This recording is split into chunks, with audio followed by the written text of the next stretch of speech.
Hello, y'all. This is Prime 3285, and I just want to talk about Transformers 3 Dark of the Moon. Transformers 3 Dark of the Moon came out June 28th, 2011. Yeah, and, you know, this movie, in my opinion, was definitely a great movie. Now, I admit, when I first seen this movie, it was kind of weird when I seen it two times because it didn't have Megan Fox in it. It was kind of weird seeing a movie without her in it. And the reason was because it was beef between her and Michael Bay doing making of this movie production. And they actually have scenes of Megan Fox in the movie, but she was dropped. Main reason it wasn't because it wasn't because of Michael Bay. It was because of Steven Spielberg ordered Michael Bay to fire Megan Fox, which I wish she wasn't dropped from the movie.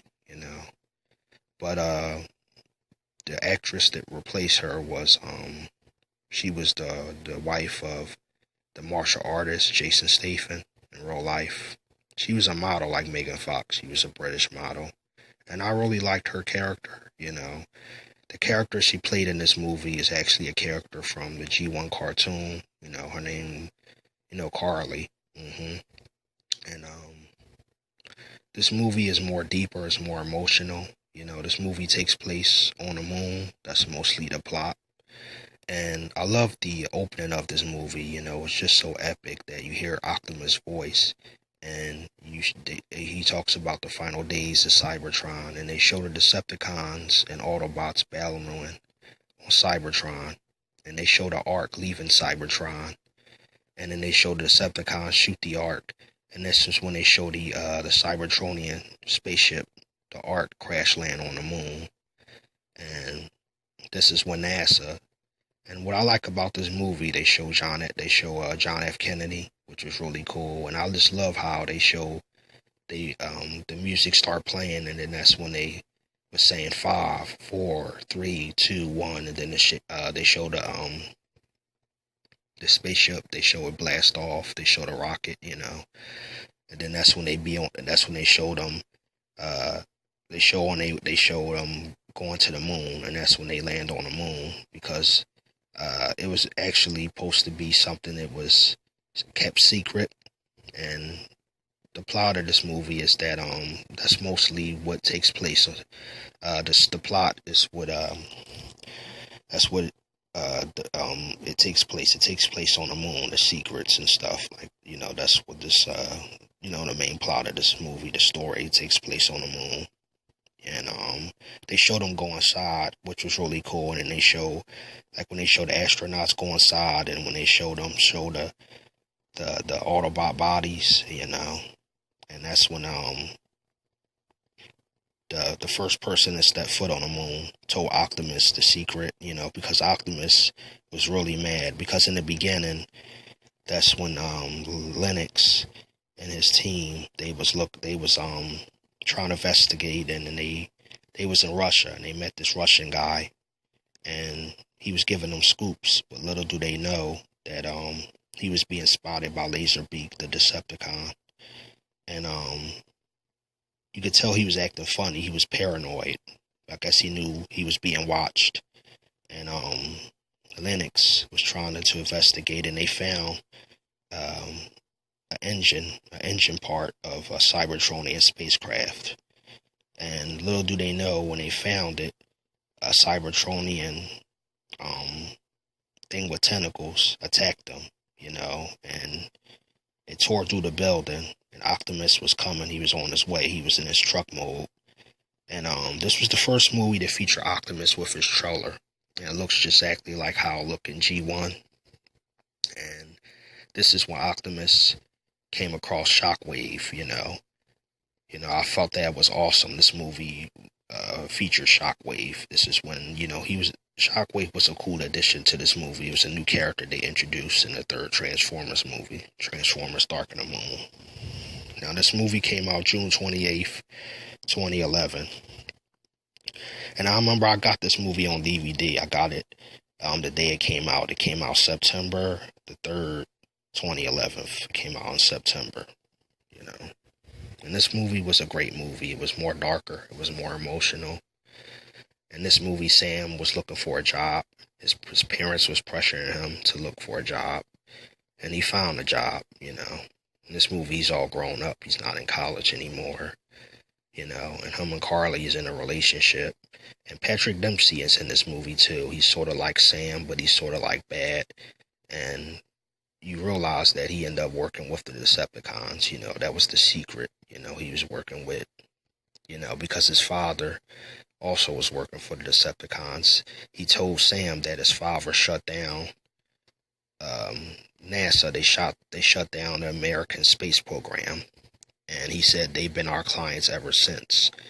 And he in the car that Carly was driving, the new Cadillac, turned out to be Soundwave, which was crazy, So this movie was definitely a great movie, in my opinion. I felt like they went more further. This movie was definitely not just great like the first two movies. I felt like it was incredible, This movie was definitely a classic. It wasn't just a great movie, but I felt like they went more further with this one. This one was incredible. And I really enjoyed this movie. I really enjoyed it. I love the plot. And Sam and them. This is when the Battle of Chicago was starting to take place, and it was messed up what the Decepticons did to the to the people from Chicago. They killed all the people. They attacked them all.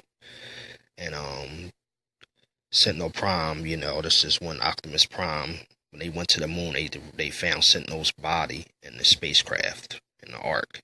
And they took them back to Earth, and Optimus used the Matrix of leadership to revive Sentinel. Sentinel was the commander of the Autobots. I like how in this movie they introduced another Prime, and which was Sentinel Prime, which was also cool. He was voiced by Leonard Nimoy, the guy that plays Spock, and he also did the voice of Galvatron for the G1 animated movie. And I think he did an amazing job doing the voice of Sentinel Prime. He brought the character to life. Also I just like the fact that Sentinel Prime looks like Alpha Trion. Me and my brother was saying he looks exactly like Alpha Trion from G1. So I really love Sentinel Prime's design. And the fact that he was a Prime, and he was the leader. But what's messed up is that he ended up betraying the Autobots. He killed Ironhide, which was messed up. And he turned on his Autobot brothers, and Optimus was in complete shock that he would do something like that. And he opened up the space bridge using the pillars. He broke into the Nest Team base and retrieved the pillars, because the Nest Team had a few pillars, and they had the main pillar, but the Decepticons had hundreds. That's what Sam found out. He was like, I just learned that they had hundreds. So it was a trap. It was their plan all along, Sentinel and Megatron, because he made a deal with Megatron on Cybertron before he left, And this movie was a great movie, in my opinion, I remember, like the second movie, I also got this movie the day it came out on DVD. I was excited. I got it the day it came out. And it came out on DVD September 3rd, 2011 on DVD, And I just love doing a video about this, y'all.